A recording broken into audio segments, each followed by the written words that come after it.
Hello everyone, welcome back after like an entire 2 years to my Homestuck reading series. We're only on page 2000, so we're not very far in. If you missed the other videos, I have a playlist, but I want you to tread with caution because those videos are over 2 years old. I started making those when I first started VTubing ever. So, might be a little cringe, but Homestuck is very hard to follow. So, if you're not familiar with Homestuck, I honestly would say it's probably fine to pick up from here. It's up to you. Oh gosh. Okay, we'll get back into this now. This is going to be a very reading heavy series, so if you need something to put on in the background, this is going to be the series for you. All right. So we have what's his name? Horse guy, I forgot. Equius. Something like that. I don't know. It's been so long. Aradia, here's the deal. Now that the game has begun, the plan will be modified slightly. We will not be co-leaders of the blue team. I alone will be the leader. Is that understood? That's fine. Good. Wait, you have no objection? Are you sure? No, I'm okay with it. Do you typically embrace such a passive attitude when your superiors give you orders? I don't usually receive orders from superiors, or otherwise, but really it's fine. What? I think I should get a towel. I'm perspiring heavily again. Why? What's wrong? Never mind. I'm trying to stay professional about this. About what? What are you talking about? Forget it. It's just pleasant to consort with one of the lesser breeding who clearly understands her place. I've understood for some time that this will be my role, to function as your server player, and that you would be the team leader as the first in the chain. Oh yeah, speaking of, Homestuck is edgy on purpose, and there's some slurs in this, so if you're sensitive to edgy content, this might not be the series for you. Perfect. Then we are on the same page. I look forward to seeing how well you serve me, server player. That's not quite the meaning of the word server. What do you mean? As your server, I manipulate your environment to help you advance. I don't understand. Are you saying that you are in a position of control over me? I suppose so. Oh, what? Oh my god. This is impropriety of a caliber I cannot even. You are as low on the hemo spectrum as possible. To consider that someone so low could be in a position of authority over me it's just so disgusting. You really are quite a snob. No, it's filthy. I need some air, or cold milk, or towel. I need a towel. Where the fuck are all my fresh towels? I mean, fiddlesticks, please pardon my language. It won't happen again. You look really agitated. Are you sure you're all right? I'm fine. I'll be fine. I just need to breathe. And to break something, possibly.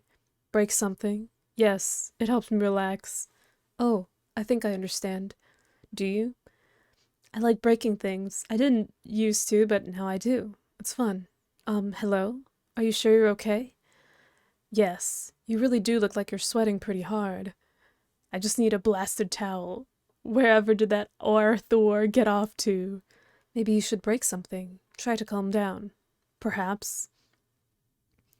Whoa, what? I could break something if you want. Do you want to break something? Kind of. Okay. Oh, just hurl a bathtub through the wall, that's fine.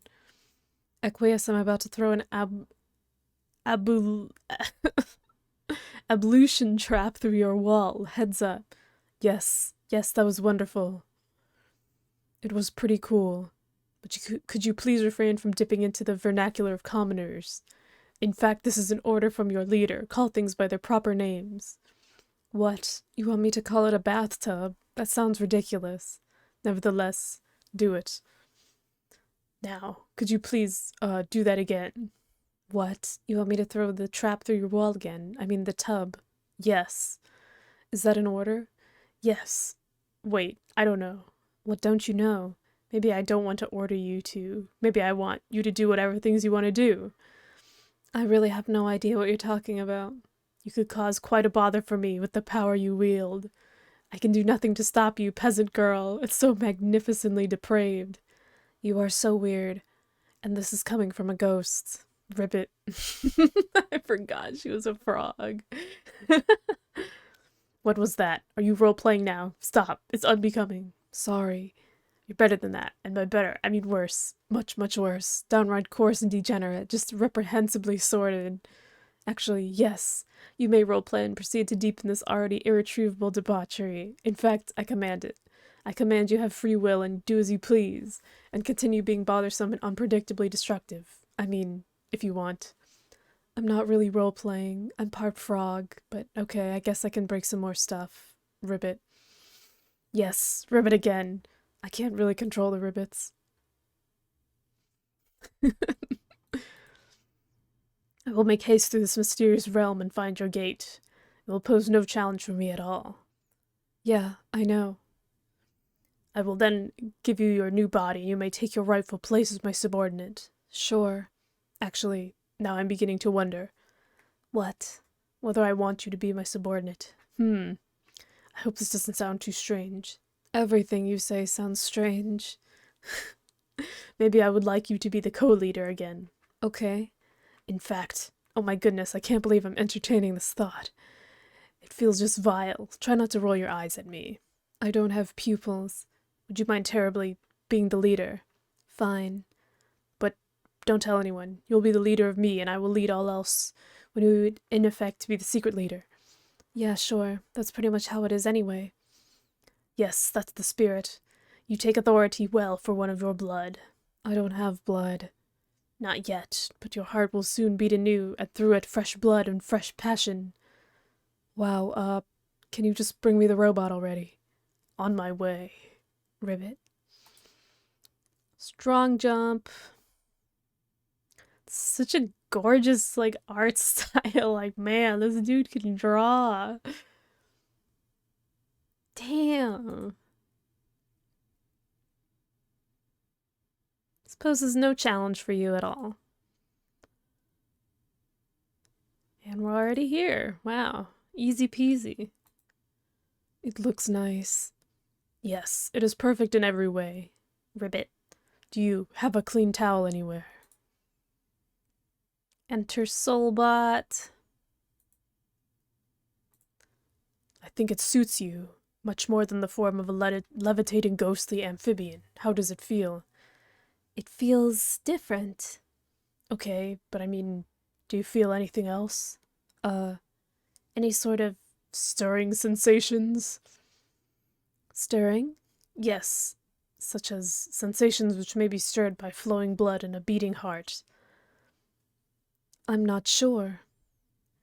Can you detect anything within you might describe as smoldering passion? I mean, just out of curiosity. Also, I'm realizing that they're speaking right, like they're verbally speaking right now, but it still has like the typing quirks. Like Equius still has the D with the arrow in front of it while he's verbally speaking. I just noticed that. That's so bizarre. I guess it's just for ease of like reading it, but it's still color code. I don't know, whatever. Can you detect anything within you might describe as smoldering passion? I mean, just out of curiosity. Wait, what is that? What's what? This feeling. Oh god. Oh my god, what did you do? Did you program this robot to have feelings for you? Romantic feelings? Answer me, blue blood scum. Yes, it's a chip in your heart. Is that not okay? Get it out. I guess I can uninstall it if you would just get it out. Sorry. Oh. Get it out, get it out, get it out, get it out, get it out. Oh. Well, she gave her blue blood also to match his.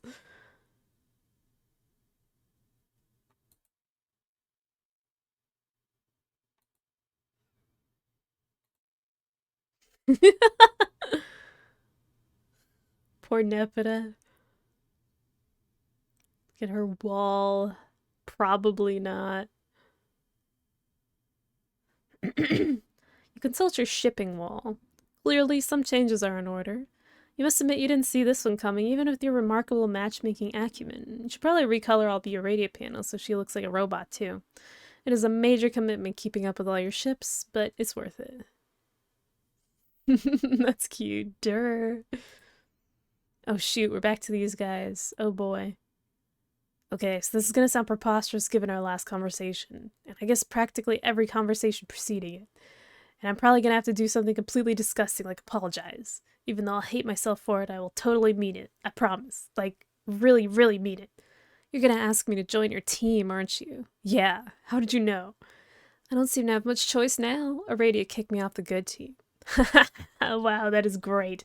Wait, sorry, I don't have to apologize. That's right, you have no choice now. I apologize to myself for offering you a shitty, meaningless apology. Apology accepted, Kargat. Let's bury the thresher with a totally platonic bro bulge bump. You dork. Do you really think your usual pedantic quips are going to bug me now? I'm not trying to bug you. I'm trying to get you to join my damn team. Now step in line, Circuit. I was just betrayed and abandoned by my two accomplices and best pals, and on top of that, I'm soaked in the blood of my luces, which I just had to decapitate myself. So listening to a crabby asshole be all tickled with his own mediocre retorts isn't gonna spoil my evening. Okay, well, sorry to hear about that. But I mean, you can just dump her carcass in the kernel and bring her back stronger than ever. Wow. Good to know, I guess. Why don't you just hop in the trap, wash that nasty blue shit off, and come join our fucking session already? What? It's so rude to dictate hygiene procedure to a lady, under any circumstance. Even for douchey loudmouths with delusions of leadership. Maybe you should try to think about what dumb things that fall out of your protein shoe for once, Vantas. Blah, blah, blah. Now my shoe is doing a fucking stellar impression of something that doesn't give a shit. Anyway, you know my blood's the prettiest, you'd obviously kill to have it. No, it sucks. I'm totally happy with mine. Nice try, though. I don't know how to eights. Oh, she's saying BS. BS? Why would you hide behind your lame gray anonymity then? You do realize everyone thinks that's totally lame, right? It's nobody's business. I don't see why it would be a matter of public record. I'm not gonna wear that shit on my sleeve like you do. Literally and figuratively. It's private, so everyone can go point their probing busybody sniff notes up their own impertinent seed flaps. Fine. Like anyone really cares. It's just lame and insecure. So why don't you tell me what I've got to do here? I await instruction from my big shot, a-blooded leader. Okay, first things first. You've got to connect with Tavros quickly and get him in the session before he gets killed. Ugh. What? Can't someone else do that? No, why? What's the big deal? Just do it. But I hate that guy. Who cares? This is your command decision? Getting someone who hates the guy to save his life? Pretty weak, boss. Why do you even hate him? It's fucking ridiculous. If anything, you should pity him. Especially since you were the one who paralyzed him. I know. I don't really understand it. It's just a really special kind of hate. It never goes away, and it doesn't make a lot of sense. It's kind of a weird time to be confiding about me in your feelings of black romance, but okay. Oh god, what? I mean, if you're really implying Tavros is your kissicist, I think you're both braying up the wrong frond nub. Both parties have to hate each other equally. I mean, like, true hate. Maybe your feelings come somewhat close to fitting the bill, but I don't think he can hate anyone. It's weird. He's kind of broken in the head. Fuck, what are you talking about? I think this subject is beyond a lot of people's grasp, but I know a lot about it. Nobody ever really wants to talk to me about it, though. Whoa, really? Oh, no shit, really? Okay, most people who haven't had their lobe stem cauterized are capable of feeling the two primary emotions, hate and pity. Pity is, of course, just the toned-down version of the central emotion, hate. And all nuances of pity manifest as various other kinds of feelings like whatever chemical reactions trigger mating fondness or the mysterious forces that are behind more allegiance. Carcat. Holy fuck. So boring. A well-balanced person is going to have a good distribution between hate and the various pity humors. Having a good balance keeps all the emotions sharper. See, I think that's your problem. Oh? I hope you know I already wore out some good note-taking pens today. All the pens. All of them. See, my hate is like a finely tuned instrument because I'm aware of these principles. I can hate a hole in paradox space itself, straight through to a new reality fresh for the hating. You don't even know how much I'm laughing at this. But see, you're too heavy on the hate side, or at least you pretend to be, which is maybe worse. You aren't reading anything I say, are you? You just want to talk and talk and talk. You think you're hating up everyone hard when you're really just burning out that emotional hemisphere. It's like lukewarm hate, pretender's hate with no counterpoint at all. As such, there's no real substance to your hate. It's like a cardboard movie prop. Which is why your brain is broken, kind of like Tavros' bit on the opposite hemisphere, I guess. Or maybe your broken brain led to the imbalance in the first place, I don't know. Whatever the case is, you're kind of emotionally screwed, sorry to say. Your hate's too dull for a proper kismesis, in my opinion. And I don't see anyone chomping at the bit to be your Moira, honestly. Is there someone out there who would actually bother pitying you? Landing a mate sprit? Ha ha ha. Seriously, like that would even interest you. Basically, any feature of your emotional profile that usually makes someone viable in the red rom department must be totally fried. Your black rom potential's probably toast too. Hey, are you there? Oh yeah, I started tuning you out. Are you done? No way, I could go on. This is fascinating. Tell me how the fuck it isn't fascinating. Did you really learn this crap from your awful romance movies? They're really intriguing sociologically. Incredibly complex, sophisticated stories. You wouldn't get it. Hey, asshole, stop watching movies for girls. What part of intriguing sociologically don't you understand? Also, they're awesome. Shut up. Ugh, okay, man, just let me connect to this stupid boy dumb fuck so I don't have to listen to this anymore. Yeah, okay. Oh, wait, I never even got to the damn point. What is it now? I didn't need you specifically to connect to Tavros. I mean, I could get any shell to do that. Just have to get in here ASAP, because I really need your mind powers. You do? I mean, obviously you do. Duh. What for? I ran into someone here. A sort of double agent, I guess. His name's Jack. Ooh. Look at this dude. He's so dumb looking. He has some inside information about his kingdom. He wants to work together with us to overthrow the Black Queen. So I said, okay, and now I need your help. Okay, I can try. What does he know? He recently got a hold of some intel regarding a weakness in the Queen's defenses. I don't know any more than that, but we've got to hurry and get started on this thing, or it could get kind of awkward. Awkward? What do you mean? I mean, he's just standing here now, waiting for me, I guess. But it's okay, I think he's pretty much settled down. Settled down? Well, he stabbed me once. Oh, only once. Are you sure you should trust him? I don't know if I would, but hey, I'm not the leader. No, it's cool. He's cool, it's fine. I don't really mind the stabbing, it was all a misunderstanding. Well, okay, I'm pretty sure he meant to stab me, but I kind of think that's like the way he greets people. This game is so stupid. In any case, I think he's probably all stabbed out. Whew. Oh man, since you're bleeding, I should ask Terezi what color your blood is. Good luck with that. She can't see me or smell me or anything. I'm way out of my hive somewhere else on the planet. Okay, then I'll ask Jack. No, Jack won't tell. I made him promise he wouldn't tell. Damn it, stupid, lousy, tight-lipped, stab-happy double agents. Doesn't Trollian have some sort of viewport feature? Yeah, but I'm pretty sure only Sullux knows how to set that up, and he's been incommunicado for hours for some reason. Anyway, that whole feature seems totally invasive and largely pointless to me, so just forget about it. Yeah, okay, here we are about to embark on an espionage mission. A spying tool sounds totally useless. Another great point, Captain. Whatever, just get your ass in here so we can dethrone this goddamn queen. It'll mean one less god boss we have to fight. Fine, I'll be right there. Just try not to use too much of your mystery blood and die. Whew. Alright, beat Jack a few minutes ago. You find the kid you've been looking for. He's got a pretty sharp tongue and you can't seem to keep it sheathed. He should learn up front that you're no stranger to sharp objects yourself. He still won't shut up. He doesn't seem to care about the wound. He's still going on and on about the freakish color of his blood. He doesn't want you to look at it. Just look away, he says. You've got to admit, now you're curious. You don't see what the big deal is. Nothing special. This kid's out of his mind. But he's still blubbering on and on about it. Seems he's the only one of his kind with this mutant candy red blood. An outcast. He thinks he was put on this planet covered in an ocean of his own blood to be taunted. Punished for something.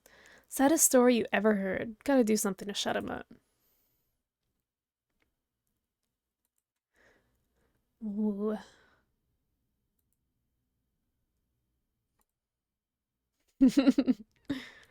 Be in cahoots with Jack. You and your like-blooded accomplice soon put Operation Regisurp into motion, a contingency plan which the Archagent conveniently had on file and named himself. If it were drafted by a legitimate contingency firm, it would ostensibly have been given a better title.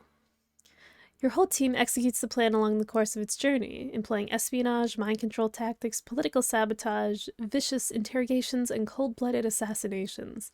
Everyone does their part, and you begin to learn the true meaning of teamwork, as well as this troll disease called friendship.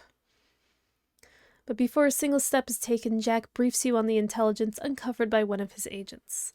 It is an advantage over the Queen you will seize upon while she has let her guard down.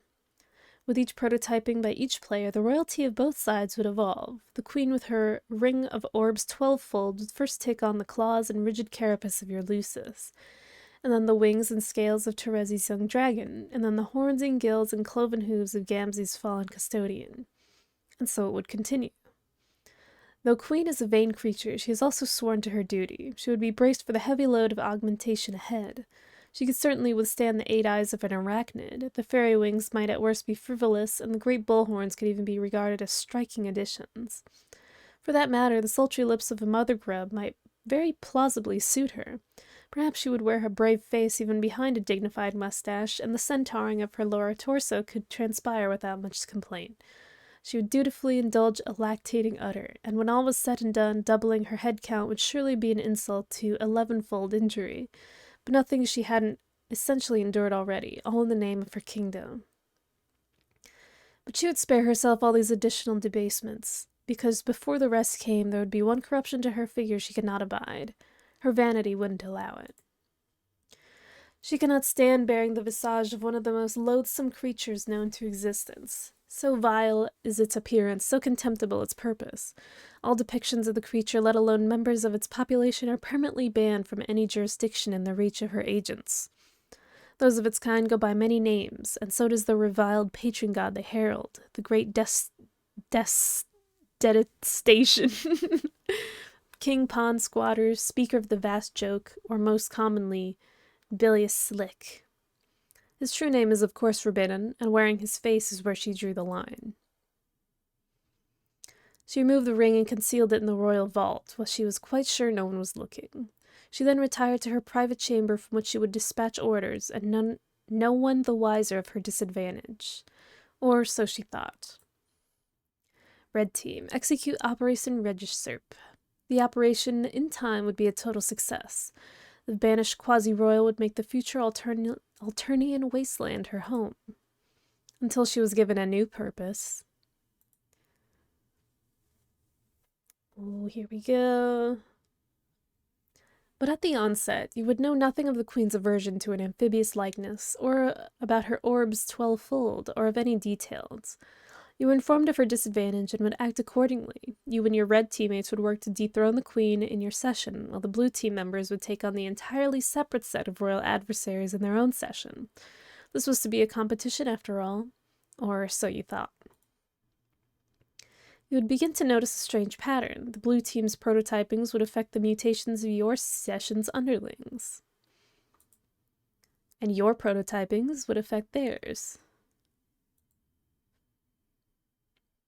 Though the signs pointed to 2 distinct sessions, 2 sets of mystic ruins, 2 opposing teams, 2 separate chains of connected players, this was all misleading.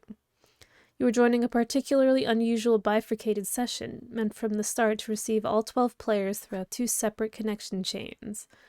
A session with one Skya about which 12 planets would circle, with 1 army of dark and 1 of light, with 1 pair of kings and 1 pair of queens, and one with cantankerous archagent and his typical disdain for authority. It wouldn't be until later in the session, when the full chain was nearly closed, that you would realize the truth. The truth was that it had always been the same session all along, that your teams were not competing but cooperating toward a common goal. In the more drawn-out form of this adventure's narrative, figuring this out would have been a huge deal. We would have been completely blown away by the stunning revelation. Wow, same session all along. Really? Huh. I would figure that's how it would work. Because this game essentially destroys the universe that you live in. So I figure everyone in the same universe would have the same session, right? Or at least everyone, playing the game in the same universe. But since we've decided to engage in this epic in shorthand, you feel you must insist that we continue with this expository interlude.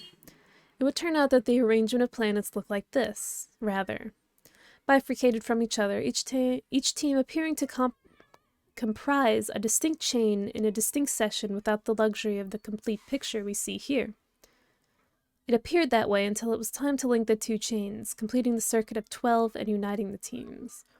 For these final two links, Sky had a plan, as it did with the order of every preceding link, as it did with the paradoxical seeding of its own players on the surface of the planet it would later devastate to buy itself time.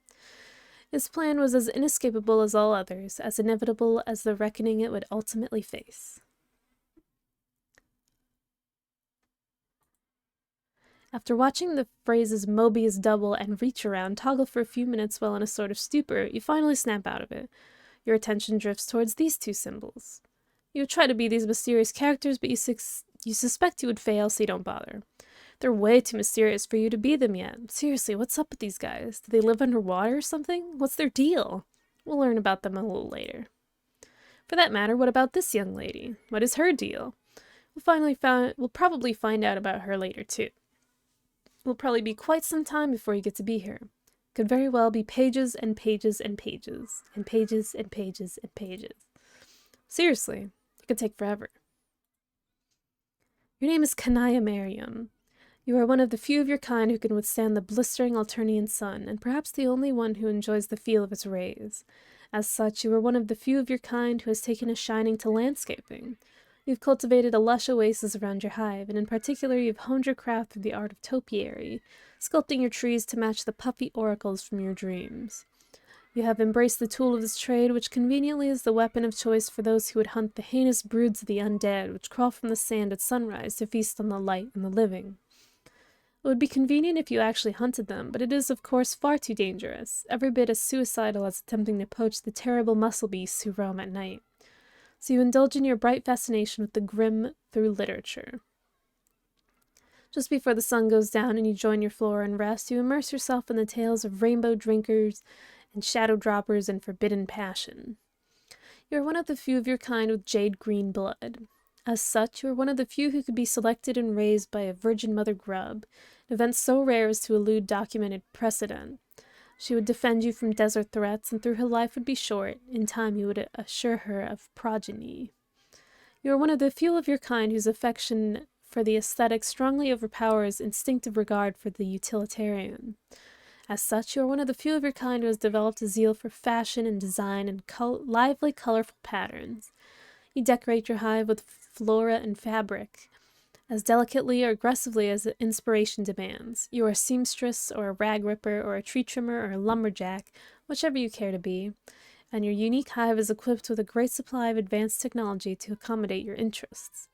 The technology, and indeed the hive itself, were all recovered from the ruins nearby when you were very young. The seat of your hive was deployed on the volcanic rocks beneath the sand with the assistance of your Lucis and her remarkable burrowing skills, and you have lived there happily together since. You know the ruins and the hive and everything here that is not sand and rock originated from the world of your dreams. You also know that one day you will visit this world where you awake. That day is today. Your troll tag is Grim Auxiliatrix, and you tend to enunciate each word you speak very clearly and carefully. What will you do? Equip chainsaw.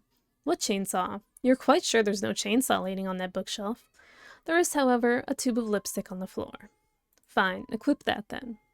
All right, let's settle down. No need to get hysterical. Oh, there goes your wardrobe afire again. Never a dull moment in fashion when the randomized cycle is on. Apply. You can choose between your trademark jade or black, even though a troll's lips are naturally black. They can always be blacker, and a lady with true sense of style knows this. In any case, you think you'll mix things up and go with green for a while. Answer Cece. Hello. Hey. Kanaya, hi. Glub, glub, glub, glub, glub. You seem more excited than usual, or less. I can't tell. Help me tell without saying glub. Glub, glub, glub, glub, glub, glub, glub.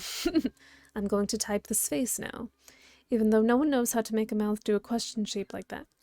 Sorry, I can't really control the glubs. Yes, you can. But that's fine, you can glub to the content of your collapsing and expanding bladder-based aquatic vascular system if it means you are excited about something. I am excited! Okay, why? Everything we're about to do next is exciting. It's always exciting. I'm excited! Pachoo! Looks like one of your letters got away from you. Yeah, I really launched that one. You forked an innocent D loitering over there by the shout pole, minding its own business. Glub, glub, glub. Hey, let's stop being stupid for a minute. Yeah, sure. I am just worked up about this game. It will be great. I've been waiting a long time to get started. We all have. I thought so. I have been cloaked in a mood of perpetual anticipation for some time as well. We should compare notes, even though we are in different teams. Well, not really. Really? See, this is why we should be comparing notes. What notes would you like to submit for comparison? Well, I'm going to join my team pretty late. I think I will have to, but I will need to connect after my goofball Moirail does so I can keep my goggles on his nefarious escapades. It's a tough job, but it's important. Everyone has an important job to do. Yeah, isn't that what you're doing too? Joining late to keep an eye on yours? I don't know for a fact that she is mine. Haha, you're not supposed to know for a fact, dummy. You just do what you think is right, and even if you were wrong, the worst that happened was that you helped somebody, and you helped the whole world too. I know, but what if I don't really want her to be that? Glub, glub, glub, shrug. Yeah, glub, glub, shrug is the right attitude, I think. Our minds are already made up anyway, aren't they? Yes, probably. Your clouds tell you everything, so what do you even have to worry about? They don't tell me everything. Just as I'm sure she doesn't whisper everything to you. That's true. Oh, shucks, now I'm gonna get sad. She'll be gone soon. Though I guess it'll be a relief not to have to worry about keeping her voice down anymore. Wonder if any other kid on the planet has as many burdens in the fire as you. I doubt it. They aren't burdens. Okay, I guess they are. But I love them, and I wouldn't have it any other way. Because this is why I'm here.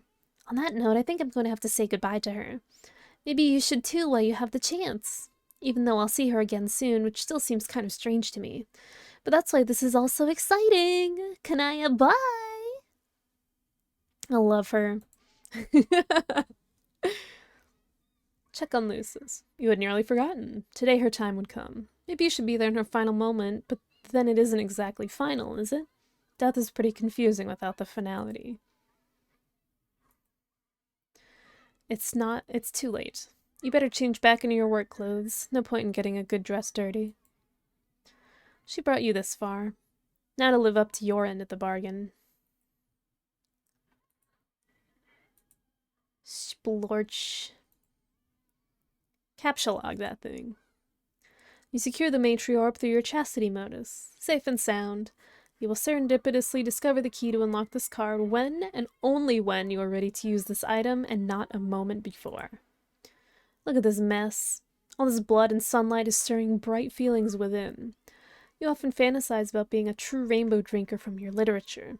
It would be a life of darting between the shadows, of persecution and being misunderstood, and of romance. You would drink heavily from its multicolored well, and the hemospectrum would be your wine list preceding the great feast of passion. Surely it couldn't hurt. Well, no one is looking.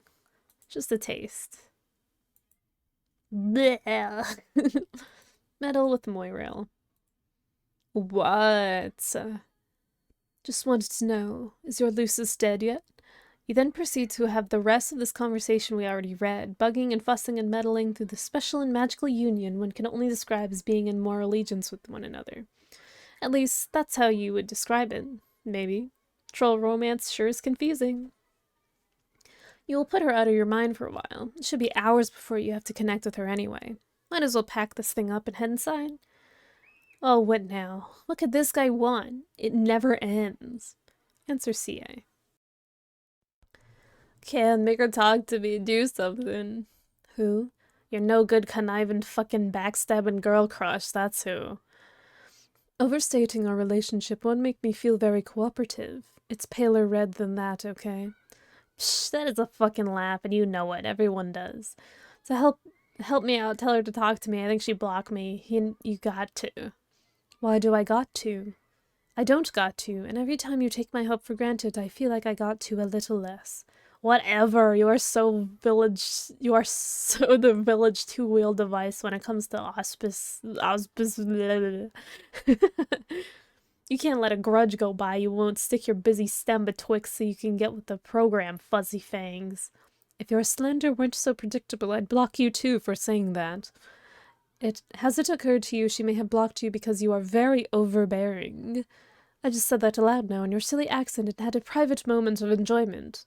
Who gives a shit why she blocked me or about my fucking manners? Come on, you've got away with her. I figure if you're going to ostracize any two brine suckers who sneer at each other a funny way, you might as well make it official and be ours, right? Your black solicitation just seems really indecent. What do you want from her anyway? She made me something per a prior arrangement. She'll deliver it when we meet in this game, but I don't know what the logistics are yet. I'm trying to connoiter with her here, but she's blowing me off again, fickle dirt-scraping land hag. What is it? Can't stupid, what do you think? It's a fucking gizmo to blow up the world or something. Okay, not that obviously, but something that'll kill all land dwellers. What else would I be after? Can you just for a moment entertain the thoughts of one untouched by megalomaniacal derangement, and tell me why I don't want to assist you with that? Well, I'm not going to very well kill you, am I? That would be fucking unconscionable. Oh my god, this guy's text is impossible to read. I imagine he has like a New York accent or like kind of that kind of accent. Cause because of the lack of G's, you know? I don't know. That's always kind of how I imagine him. He's obnoxious, so it checks out. What kind of friend would I be? Also speculate for a moment that self-preservation might not be what would sway my decision. Yeah, go ahead and kiss us off, but there'll be blood on your hands. You could either play along as our auspicious and do a little mediating like you were fucking hatched to, or watch she and me devolve into fucking full-fledged kismesis, the kind you don't get once in 10,000 sweeps. You know, that's what it would be. There would be rainbow rivers running through star systems and all nebulizing like liquid fireworks. It will be beautiful and heartbreaking all at once. You should read up on your history instead of pouring through that god-awful sunny rubbish. It's just laborious listening to this. I'm sorry. None of it matters. Yeah, it does. It's important. Sorry, but the fate is a race and purity of the bloodline is important. Excuse me for being concerned. I know, but you really should know by now the world will end tonight regardless. Land and sea dwellers alike will all die, because of the game we are about to play. And I agree the fate of the race is important, but it's in my hands now. All of ours, really. Huh. Well, okay. Really? Ordinarily, I'd call bullshit on this terrible stinking BS like that, but I know you don't really lie about stuff. Unless it's to yourself. But that's why I even bother talking to you. I wouldn't even be saying any of this otherwise. So did your clouds tell you that? No, the doomsday scenario in particular. No, not exactly. I got clouds, they don't tell me shit. They hide nothing but misfortune and monstrosities. Fucking pain in the ass fucking clouds. So how do you know then? I have another source. Okay, well, you're jacked tight the fuck into this thing in so many ways I don't know what to say anymore. Whatever, we will just play and find out, I guess. So can he tell you to talk to me anyway? No. God damn it, she and me are teammates. Well, we've got to have a powwow or something. That's a lot of W's. You aren't actually on the same team. Fuck. Fine, I guess I'll step off. You don't want to be auspicious because you don't want to get locked in that sort of relation with her. I can respect that. No, that's not it. Yeah, it is. Your real feelings run pretty awful ruddy, methinks. Everybody knows it. Especially that ass-blood carcat. He and me have you so pegged about that it's upright silly. But it's cool, totally fine, don't worry, I'll leave you alone and give you a shot. It's unbelievable. Her patience. What? Whoa, wait, who? Never mind. Okay, wait, did she talk to you today? What did she say? Or glub or whatever. Something about longing to touch you indiscreetly. What? and that she's basically in the scarlet throes for you, as deep in the flushed quadrant as one can be. Wait, did she actually say that? In confidence? To the letter. Can you copy exactly what she said? Absolutely not. This is bullshit. You're BSing me in some way awful. You don't lie, but you do tease, and I'll transform my kick-ass royal blood out with incontinent muscle be discharged if I don't know when I'm getting hooked. Yeah, she's just a concerned Moirail. Looking out for you. That's all. Aw, oh, fuck. See, I'm telling you gotta play your cards right. What do you mean? If you're not savvy about how you define yourself to people, just splash into the Moirail zone before you know which way's upward. Oh. It's hard. What? Being a kid and growing up. It's hard and nobody understands. Return to room. There's a lot to do before you enter. There'll be a lot of people to talk to and help along the way. No, not meddle with or mediate. Help, damn it. You are very helpful. You have a lot of inside information on what you and your co-players are about to face. You are jacked tight the fuck into this thing in so many ways we don't know what to say anymore. And it's not just cloud visions either. You have another source. Consult source.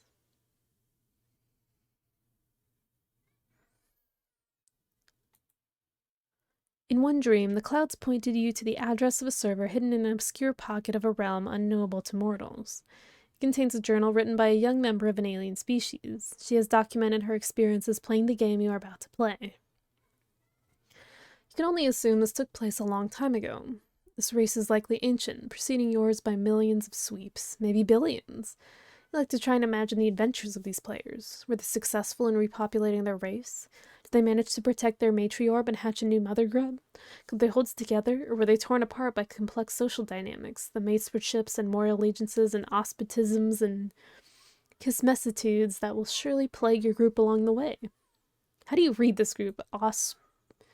Auspisticisms. Auspisticisms? That's a lot of freaking noises. You have little doubt they succeeded with flying colors. You have little doubt that their victory was because of their leader, a great heroine, the tentacle therapist. From what you recorded, it seems the group had very little knowledge of what they were getting into, and yet they appear to have been only of their kind to have risen to the challenge in a session stacked heavily against them. You were convinced her leadership was the difference. It would be nice to have the chance to talk to her. Alas, she's likely been dead for millennia. Only the incomplete record of a long-forgotten quest remains.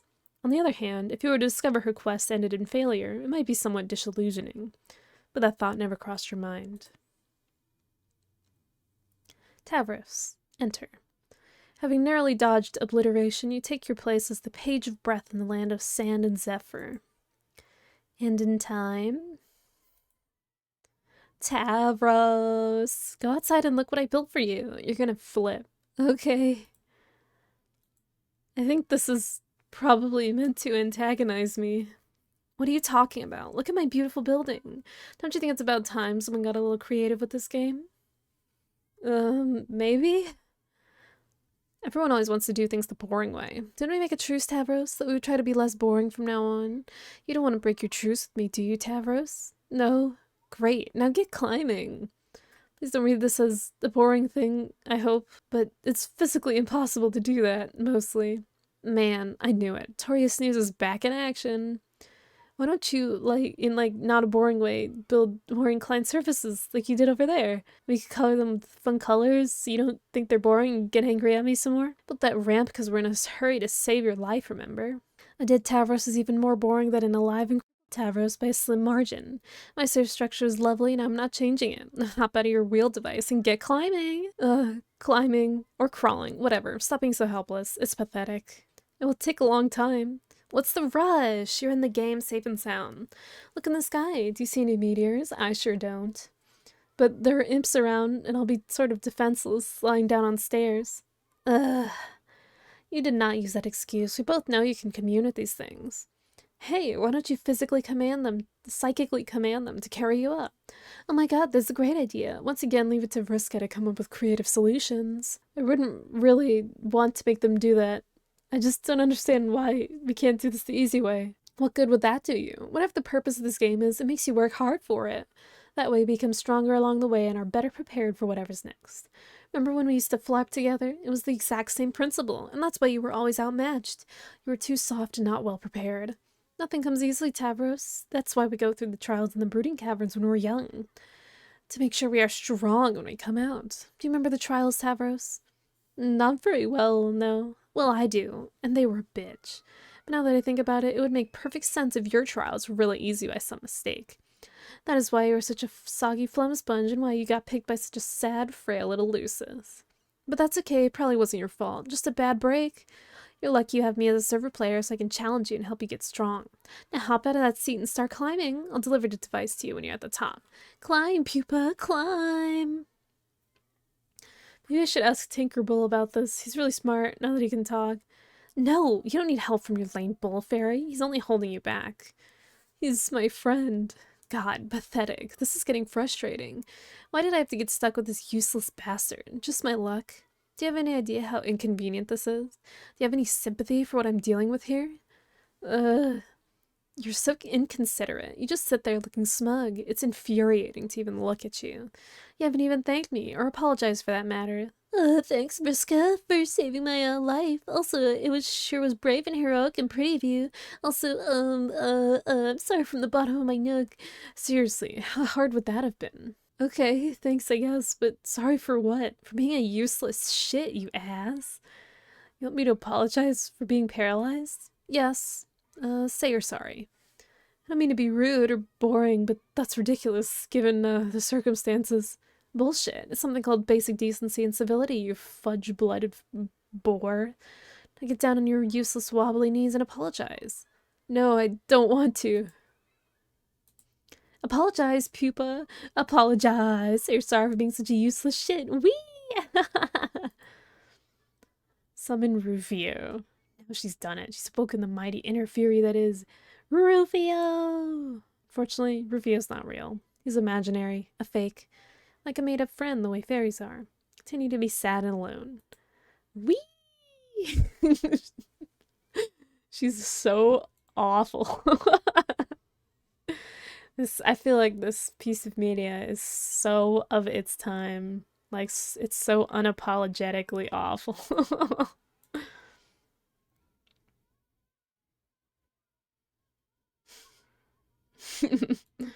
Can I, mediate? Hey, what's your deal? Shouldn't you be helping me out of this jam instead of fussing with my plumbing? Just presenting a floating reminder that Tavros will need plenty of inclined surfaces for his ascent. That's silly. I made so many ramps you wouldn't even believe it. It specifically decided I wanted to build something ugly and boring. It is now the land of ramps and yawns. He's reported otherwise. That lousy snitch. Maybe I should take his computer away so he can't go crying to Fussy Fangs anymore. Maybe I should upend the slow gaper over your head. No, don't! I'm still learning the interface. It could happen accidentally at any moment. I'm only trying to help him. Think of another way to help. Fine, I'll do something nice. I have an idea. I will be right back. And for the record, I was going to do this anyway. I was just trying to make him a better player first. Okay. In the meantime, how about I serve my client player the way I think is best, and you can do the same for yours. I thought I was. Scurry downstairs. Make your way down to one of your innumerable loot strongholds where you stash riches and gold and jewels and prizes plundered during your campaigns. There they are, your rocket boots. You must confess you'll find favor with about just any kind of footwear as long as it is bright red. You could wear these striking boots even if they were broken pieces of junk. But as it happens, they work just fine, and they are awesome. Take them. Go back up. Quit cleaning up after me. You're so ridiculous. Get code.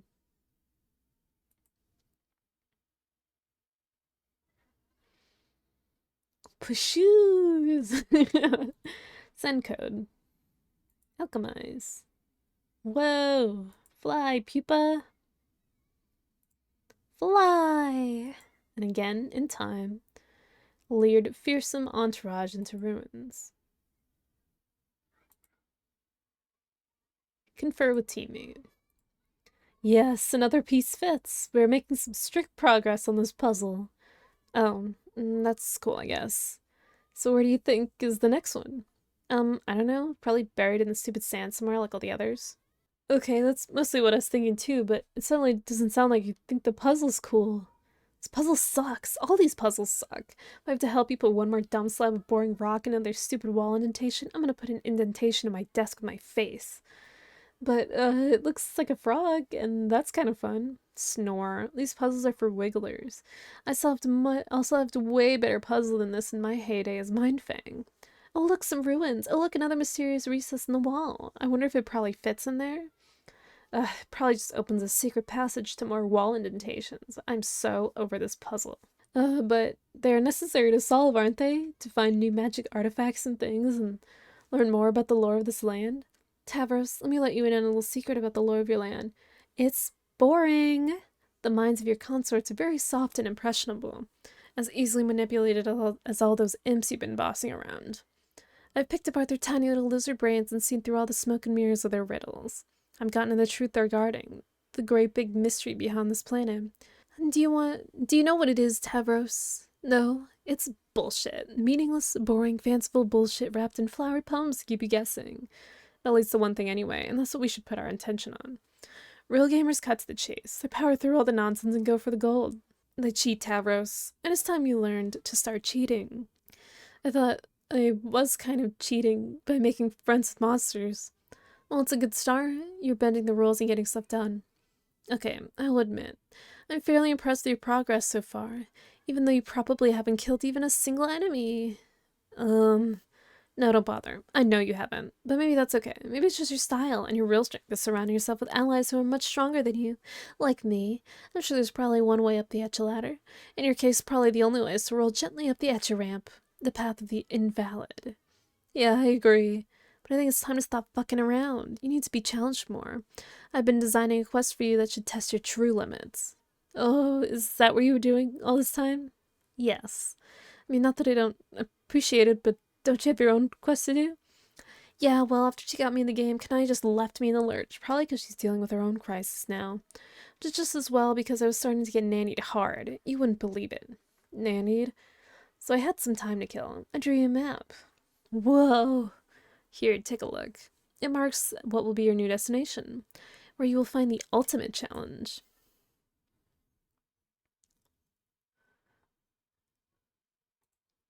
Where does it go?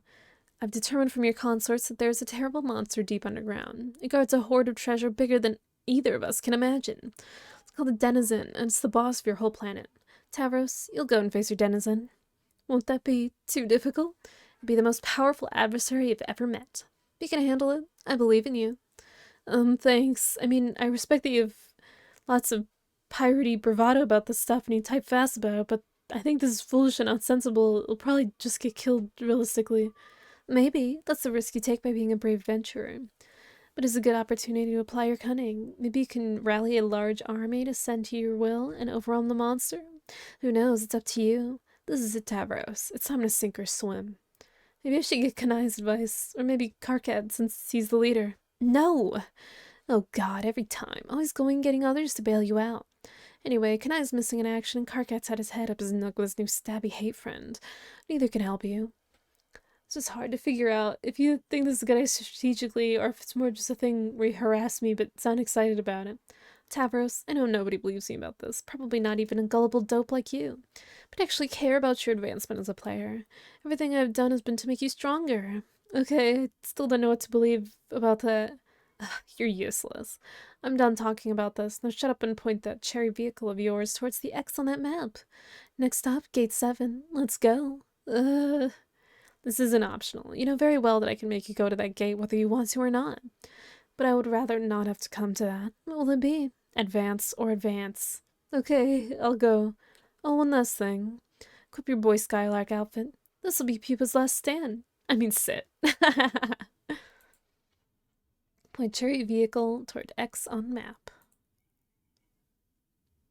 You proceed through what seems to be your second gate into the land of maps and treasure. The thief of light lays in wait. Friska, wake up. Oh my! It appears Pupa Pan himself has flown through your window while you were asleep. How exciting! Surely he's here to take you away on the adventure of a lifetime. He's more dreamy and heroic than you ever imagined. But what's this? Seems the legendary boy Skylark has misplaced his shadow. He's looking everywhere for it, to no avail. He's having a devil of a time, what with being paralyzed from the waist down and all. He clearly needs your help. Pupa, you truly are a silly goose. Your shadow's been trapped underneath your useless torso the whole time. Seriously, what else would it be, you stupid sack of shit? Of course, the secret to reuniting with your shadow is to get up and walk around. And play and dance and frolic. Your shadow will surely join in your gaiety. It appears Pupa's lost the use of his legs. There'll be no frolicking in this young man's future. Unless... apply special stardust.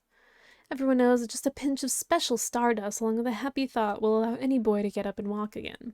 Everyone knows this because it's in the classic tale of Pupa Pan. Young Pupa flies through the window of a fairy girl's rest block, falls on the floor, and has trouble getting up like an enormous pansy. Fairy girl then helps him walk again, and in return he teaches her to fly, even though she probably already knows how to fly, because she's a fairy. They fly out of her window together and have magical adventures for many sweeps thereafter. To be honest, you hardly know a damn thing about Pupa Pan. But you don't care. Pupa remains as pathetic and useless as ever. The stardust did nothing, probably because it's just glittery powder with no magical properties whatsoever, and is basically bullshit. In case it wasn't clear, magic isn't real, and neither are miracles. Or, could it just be that Pupa's failed to have a happy thought?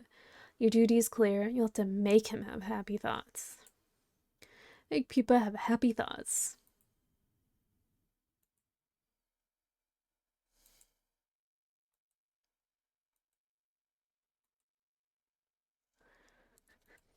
Deal with your own crisis. Whew, crisis resolved. It was no doubt harrowing and suspenseful. But in the meantime, you have left your client player in the lurch. Ideally, she has not gotten herself into too much trouble. And ideally, the dramatic irony has not gotten so thick you could draw a dotted line on it with a tube of lipstick and then cut it in half with a chainsaw. Return to serving client.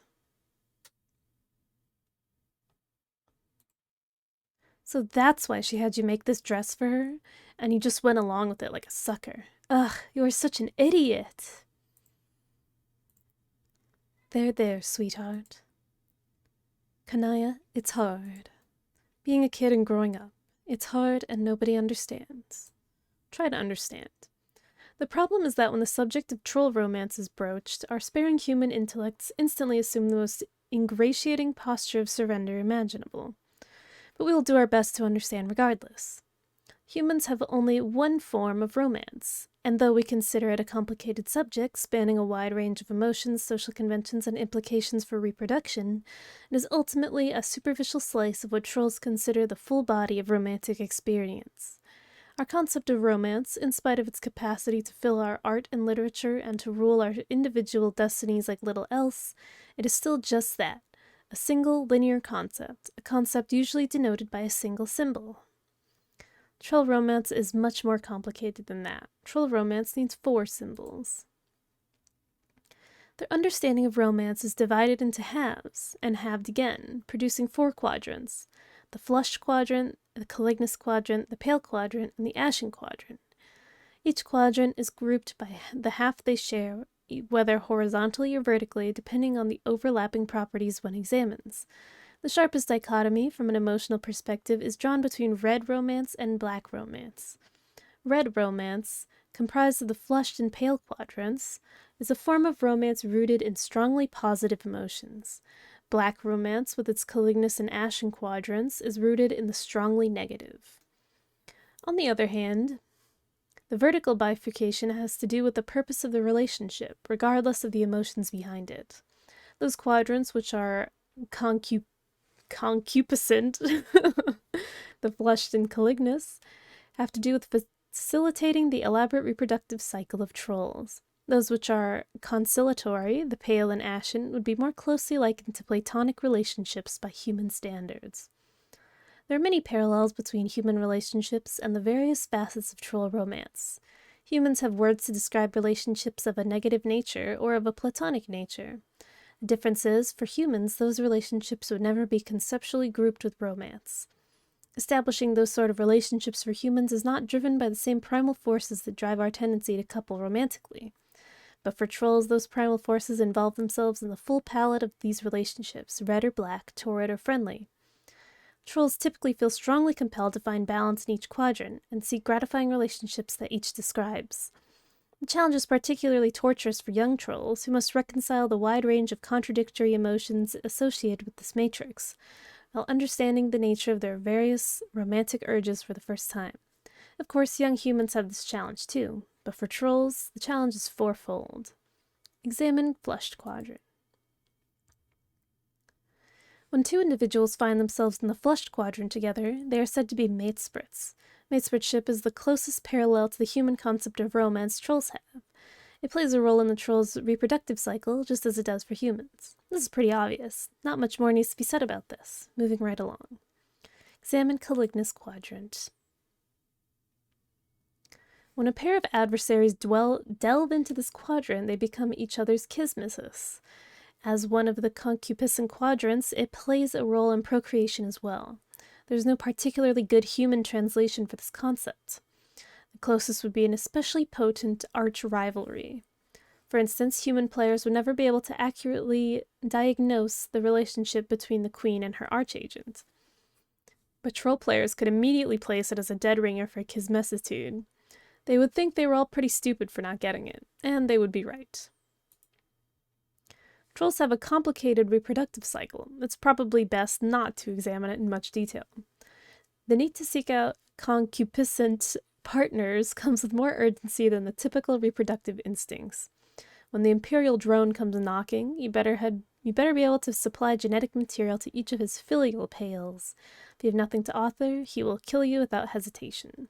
The genetic material, without going into much detail, is a competitive genetic mix from the matesprit and kismesis pairs, respectively. Pales are all offered to the mother grub, who can only receive such pre-combined material. She then combines all of it into one incestuous slurry and begins her brooding. This doesn't mean the initial combination was for naught, however. In the slurry, more dominant genes rise to the fore, while the more recessive find less representation in the brood. Especially strong matesprit and kismesis pairings yield more dominant genetic material. The more powerful the complement or potent the rivalry, the more dominant the genes. Troll reproduction sure is weird. We all take a moment to lament how pedestrian the human reproductive system is, and further lament that the phrase incestuous slurry is not a feature of common parlance in human civilization. Examine Ashen quadrant. This quadrant involves a particular type of three-way relationship of a black romantic nature. Falling on the conciliatory side, it has no bearing on the reproductive cycle, except for indirect ramifications. When two trolls are locked in a feud or otherwise contentious relationship, one can intervene and become their auspitus. The auspitus mediates between the two, playing the role of a peacekeeper, preventing the feud from boiling over into a fully Calignis rivalry.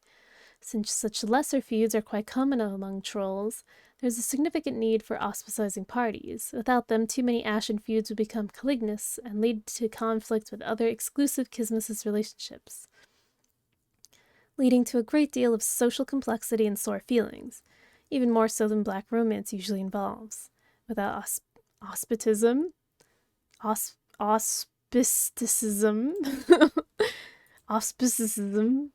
the result would be widespread black infidelity.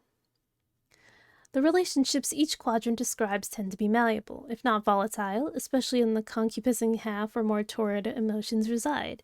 It doesn't take much to flip a switch and transmute black rom feelings to red rom, and vice versa. In many cases, one party will have red feelings while the other has black, but it will often be the case that one party's feelings will swap to match the other's, since there is no quadrant which naturally accommodates such a disparity. But thereafter, it's not common for the two to toggle between red and black in unison now and then. These scenarios often naturally result in both red and black infidelities. This sort of relationship volatility is why conciliatory relationships are an important part of troll romance.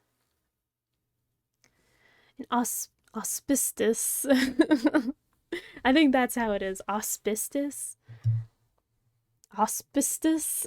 whatever, can stabilize particularly turbulent relationships.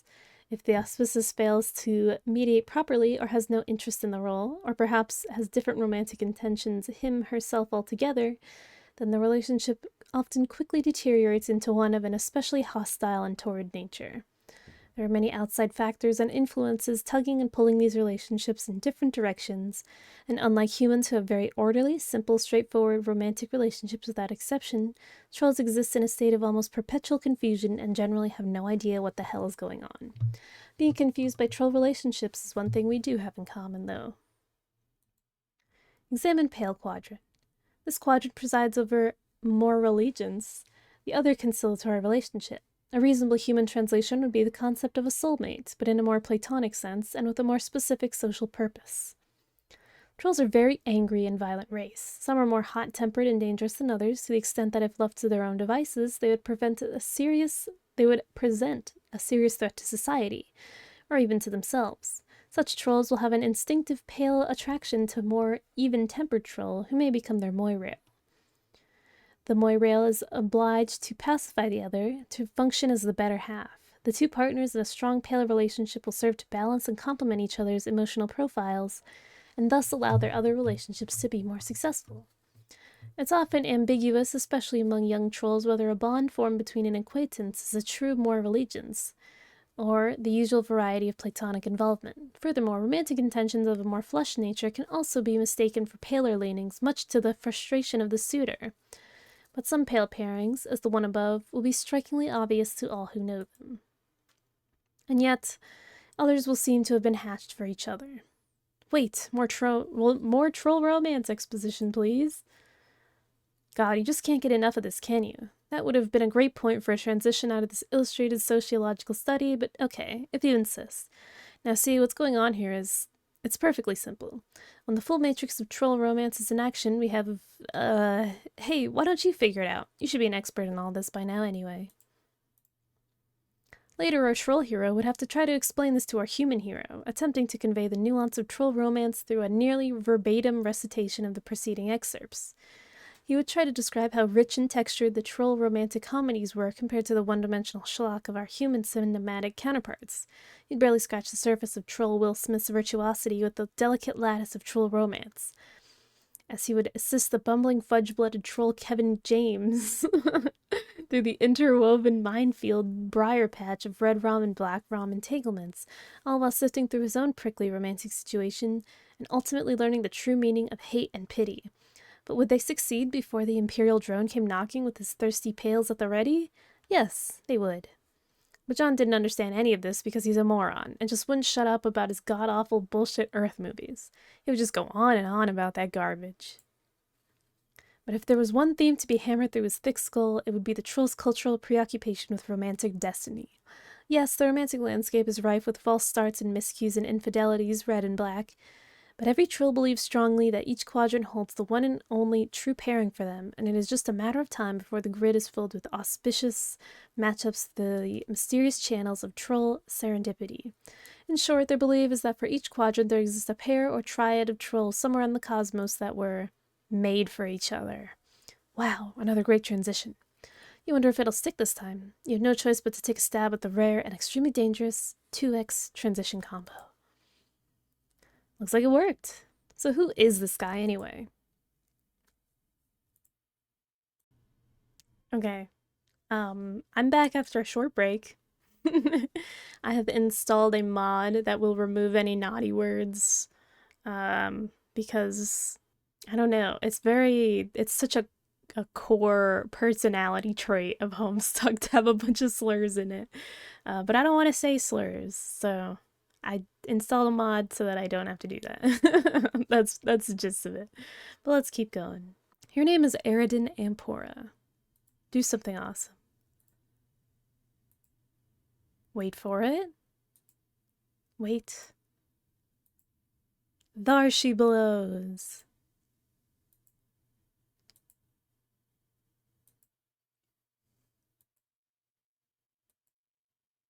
Fish food. Okay, that guy's pretty much squared away. What about her? Her name is Feferi Pixies.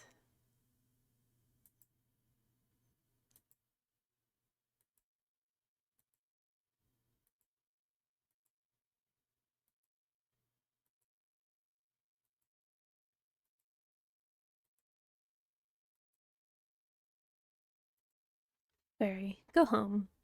That should keep her quiet for a while, at least until she dies. Eridan, go home.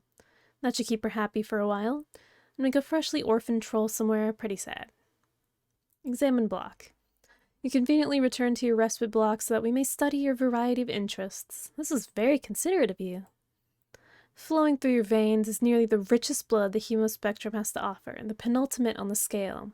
As such, you are Sea Dweller, a subrace of troll distinct from the commoners by mutation and habitat, a caste which rules over the entire species. But ruling, in your view, is not enough. You have an overpowering genocide complex, and have made it your sworn duty to kill all land dwellers. You've amassed resources and deadly weaponry from around the world for this ambition through many sweeps of extreme role-playing, while pursuing a working doomsday device which will bring Armageddon to all those on the surface.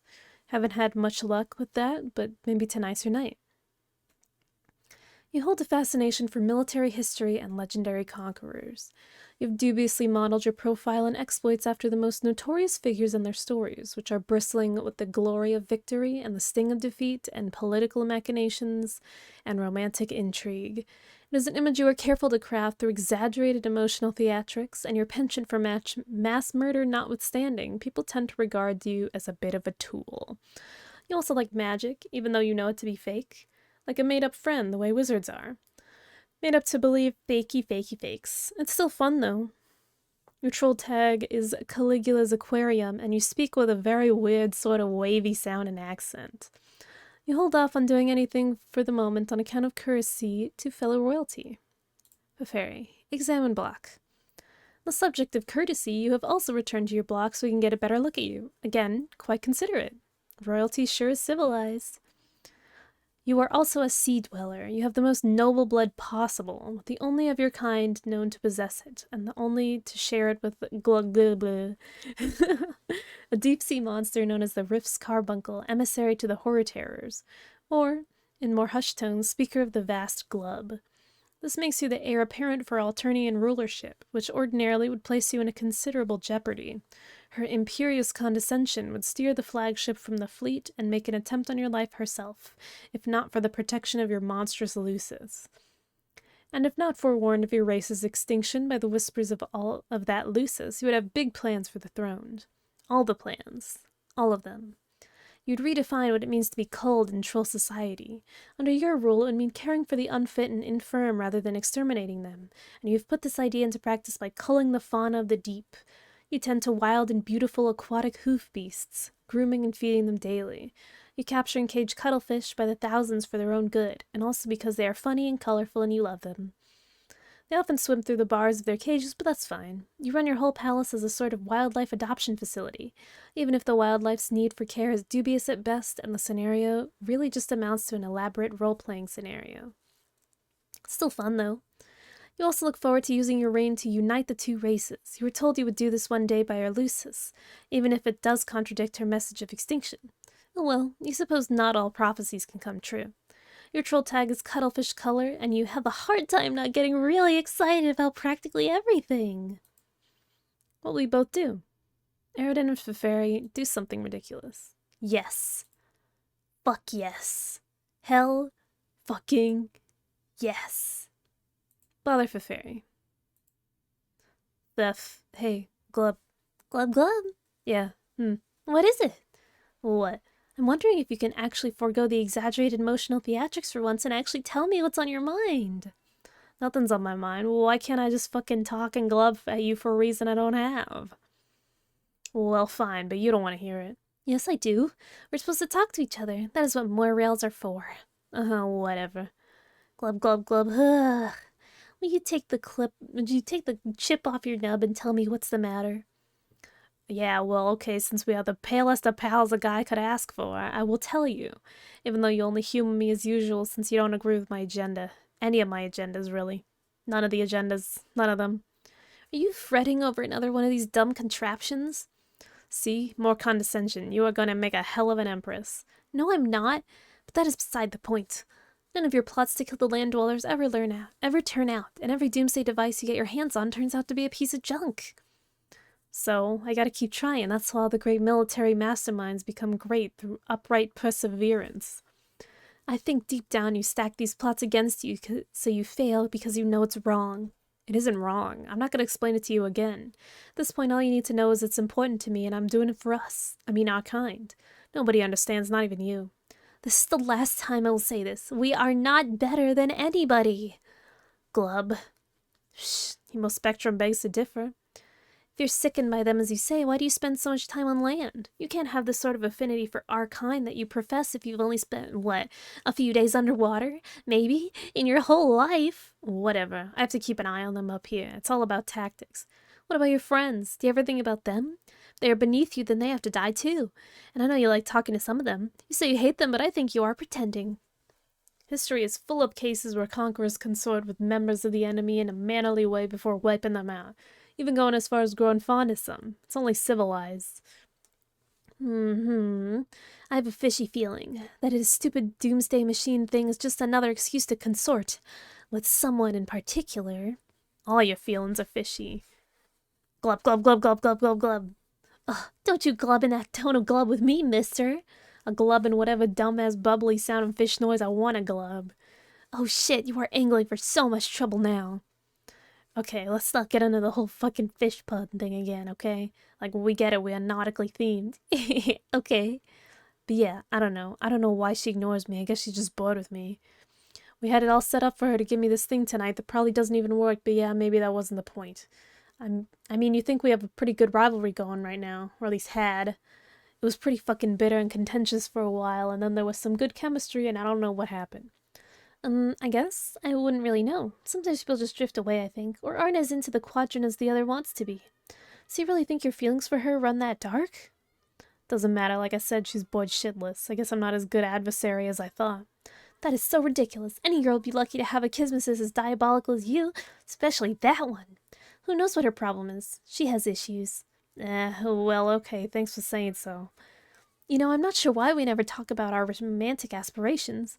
We should more often. It's kind of exciting. Shrug. Probably because you fill your gossip quota with your nubby horn bro.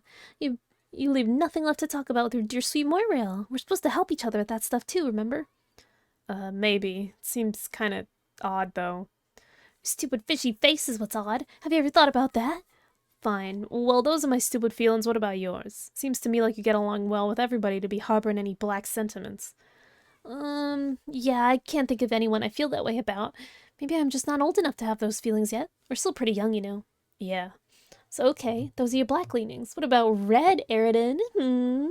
Oh, God. So a lucky lady you are waxing scarlet for? Or a lucky fellow? Tell me. Don't pretend you're all embarrassed suddenly.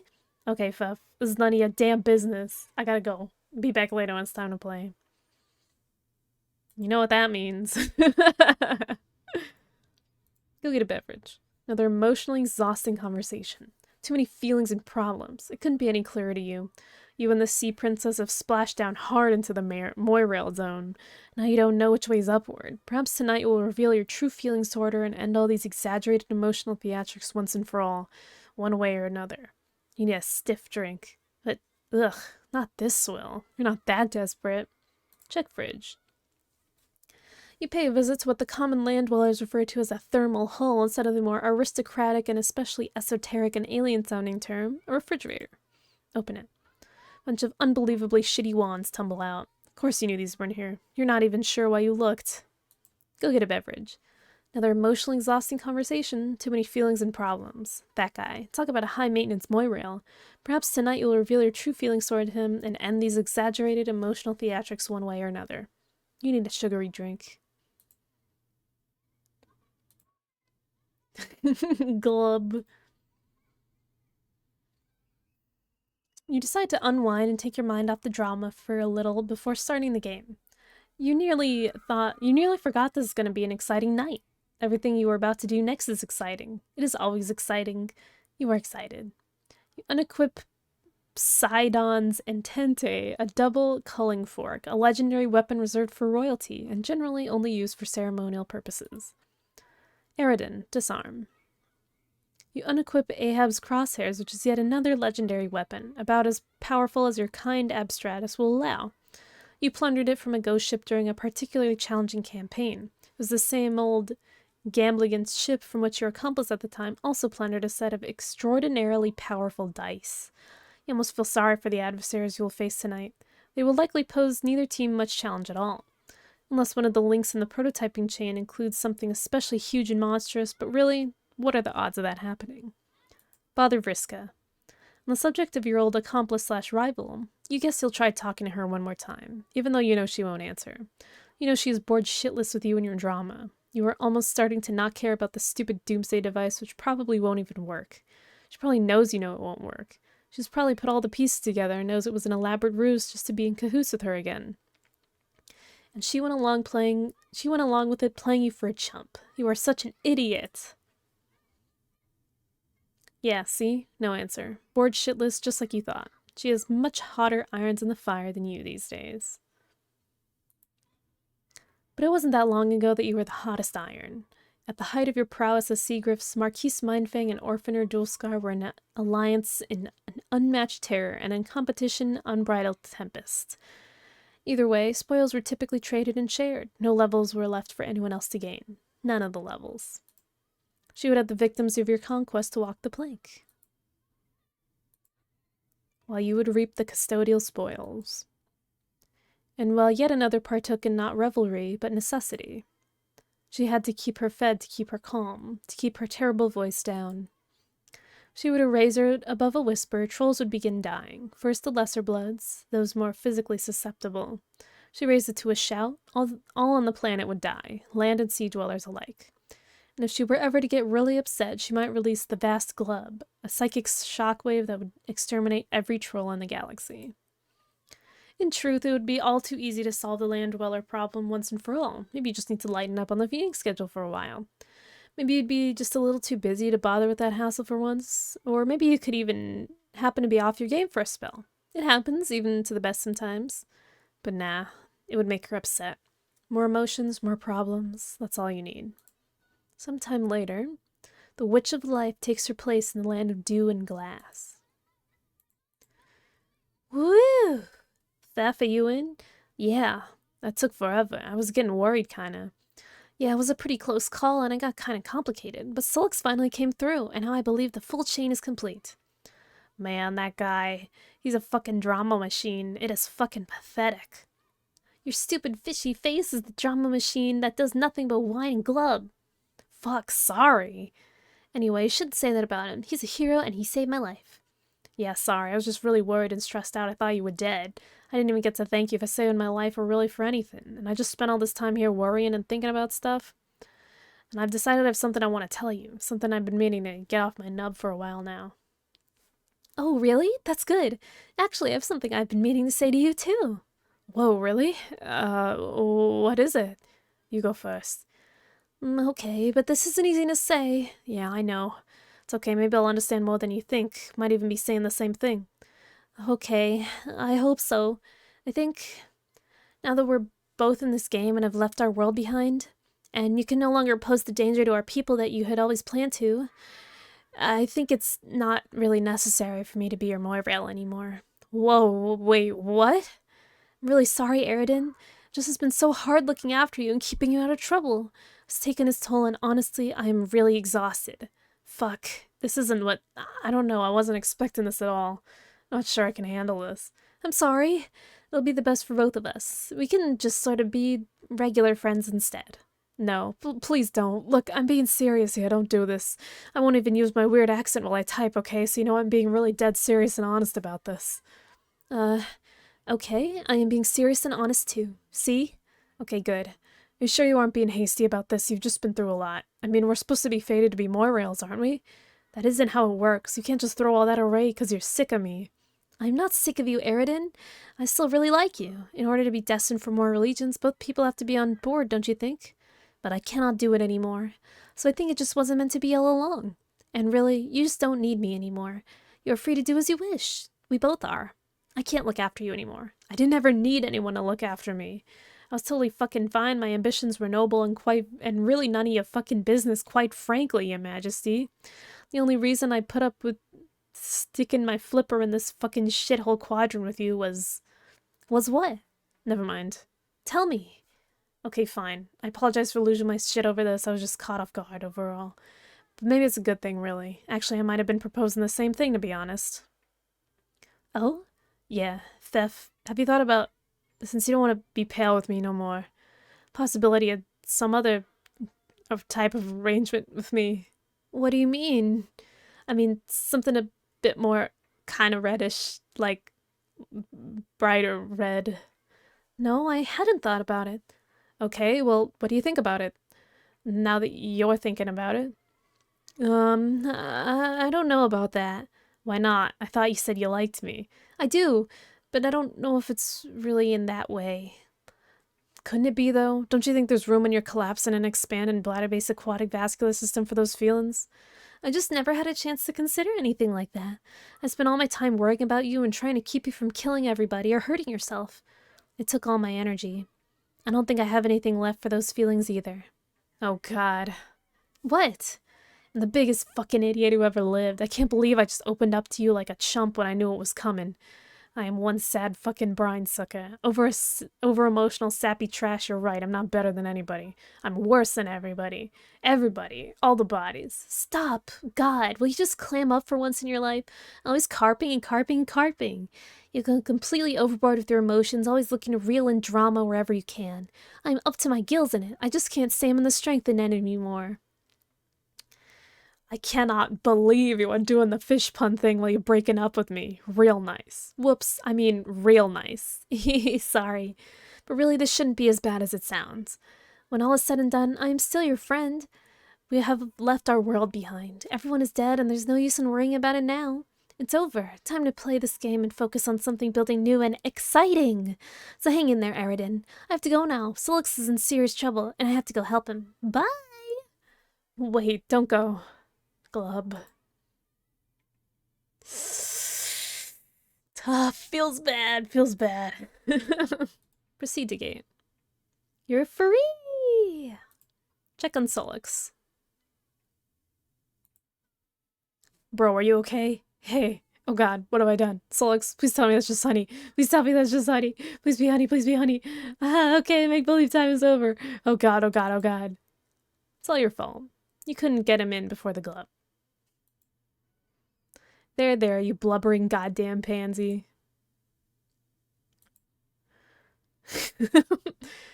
Indulge emotional theatrics. Gam, I need to talk to Ka. Where is he? He isn't answering. Is he being slapped motherfucking senseless by the guy who likes knives? But I can relay what message you got, my brother. I don't feel comfortable with that. I have some serious feelings and problems here, and I need some advice. Yeah, I feel like he's pretty worked up, too. Why? Because a good bro Solix just kicked the wicked motherfucking shit. What the fuck do you mean by that? Are you saying he's dead? Yeah. Oh fuck. Oh god, now I feel like an asshole. Yeah, I'd say that an asshole is the thing that's just about what everybody feels like. Karkat blames himself on it, poor motherfucker. But I told him to be chill, because there's a miracle coming. I can feel it. That is the worst fucking advice. What an awful thing to say. Magic isn't real, stupid. Stop believing in it. Gotta believe what my heart tells me, even if it's a fake thing. Honk. This is a lot of pointless fucking rubbish, and it ain't no emotional help to him or me either, for that matter. Pakar on. I can't really think about intervening. The black frowning motherfucker kinda scares me. You sure you can't help a brother and his motherfucking chill? I don't know. Probably doesn't matter. My feelings seem petty and meaningless now. She better thinks a way about than my overwrought bullshit, like the dead guy who saved her. So forget it, thanks anyway. Bro, my advice is just kick back and motherfucking snap into some root elixir and maybe get your wicked zone on. There, I said my piece. What the fuck are you babbling about? Snatch an ice cold dog? Motherfucking chug that shit like you and the bottle's reunited lovers. You recommending a beverage to me or something? Is that what this is? Yeah, man, slab a Fago. I don't have a fucking Fago, you stupid fuck. Why would I keep that disgusting shit on hand? Are you motherfucking sure about that? Oh. Oh god, you're right, I do. I totally forgot about it. See, man, motherfucking miracles. Slam a Fago. You prefer to kick back and motherfucking snap into some rude elixir and maybe get your wicked zone on. But it should be startling if what followed was a cruelly drawn spit take accompanied by an odd, short exclamation. Bleh! What? It's just soda. Not great, but not that bad either. It's a big deal. You'll need to settle down here. And later still, a princess prepares to administer a universal remedy for the unawakened.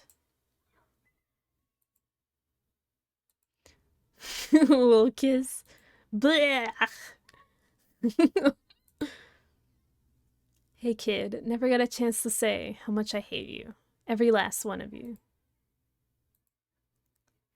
Goddamn troll kids. Every time you turn around, they're smooching each other. It makes a man want to stab his own gut and puke blood.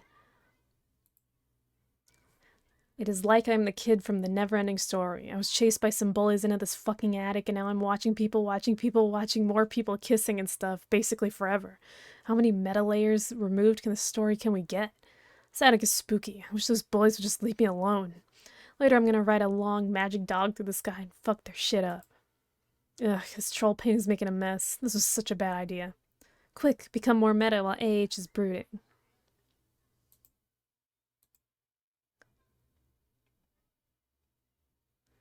AH employs a daring execution of author tech ladder to self-indulgence behind his own back. Keeps happening. All MSPA readers make a solemn vow to do an acrobatic fucking pirouette off the stump and blow their brains out if it doesn't stop. If it doesn't stop, keep happening. Haha.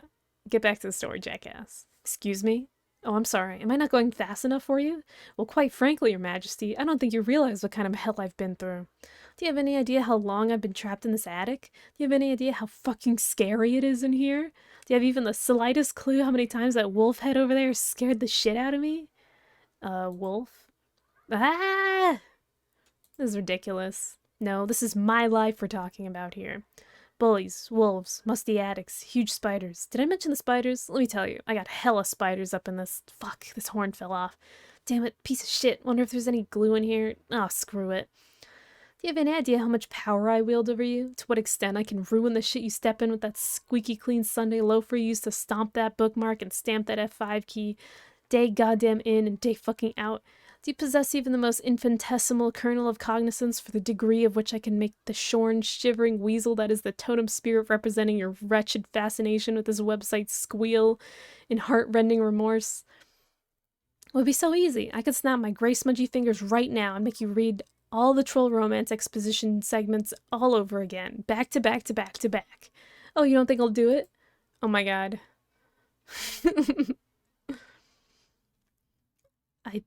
This is the same stuff, just all in one page.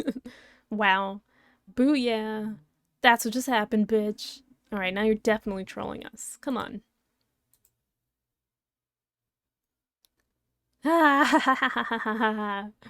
Recap then? Nah, I think we're good.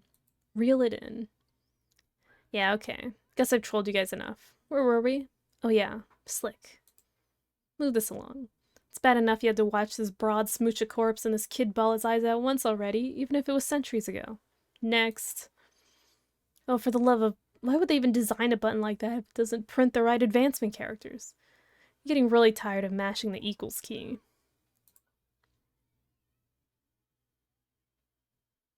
It's using a Mac keyboard, I like that. The moon is different. It's very purple and quiet. Doesn't look like anyone here is awake yet.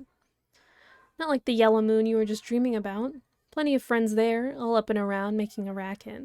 It was fun for a while, until you woke up with honey in your mouth, killed your Lucis, saved a princess, and died.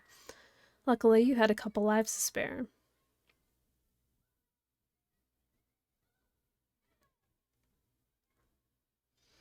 Most other players only get one extra, but you're kind of a special case. Boy. Huh? You there, red and blue boy. Hello. I remember this.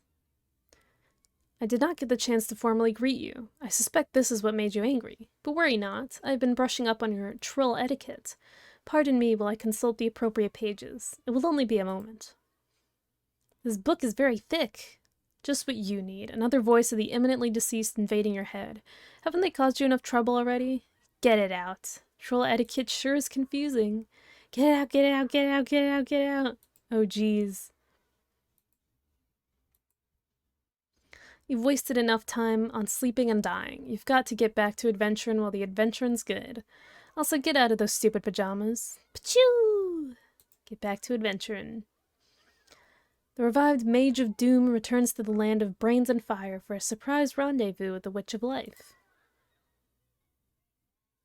Hey, what the heck is going on in here? Somewhere on Lomat, the thief and the page plundered the untold riches of innumerable pointless side quests. Ooh.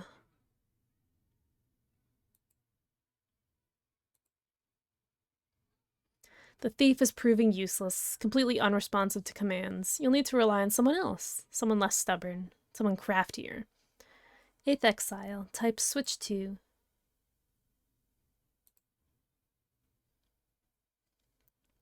While the Knight of Blood charges ahead, the Seer of Mine remains behind to unravel the mysteries of the land of thought and flow. Seer. It is time. It's the voice again. You were wondering when she'd come back. This time you were ready for her. Receive chalk. Research for the appropriate card through your scratch and sniff modus. The card will be unmistakable. It's the one that smells like a fruity rainbow that makes you sneeze.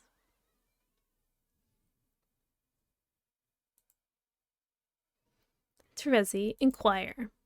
Time for what? To begin your mission. What mission? You must eliminate the Archagent. Exile Jack Noir. Surely you must be adventuring by now. Land of little cubes and tea. Why, yes, as a matter of fact, it does appear that the Rogue of Heart has been keeping herself quite busy.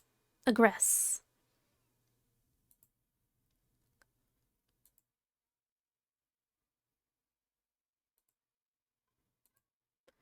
Saccharine disposition. Pounce greet. Cackle slide. You inquire into the whereabouts of the Maid of Time. The Heir of Void has no idea where she went. She just disappeared. Get up and convince the adventurer. The underlings have been getting enormous lately. Must have been something one of those other clowns prototyped.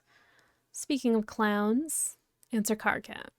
Does not appear to be a message from Cardcat directed at you specifically. He just updated one of the many memos on the trans-timeline bulletin board he set up a while ago. You since no longer bothered keeping up with the endless and mostly incomprehensible I don't know.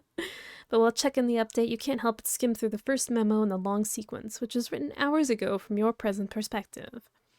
Read first memo.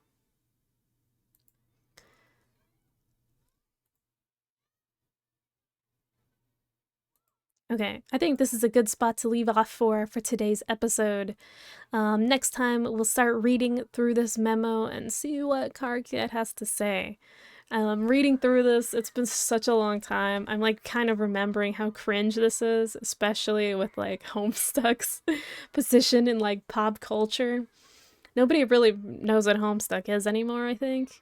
But like, oh my gosh, when it was like in its heyday, you'd never stop hearing about Homestuck. Like everything, like people were using the terminology and like talking about it like they were the actual characters. Kind of wild, crazy. But yeah, we will continue on next time. Let me know in the comments if you enjoyed.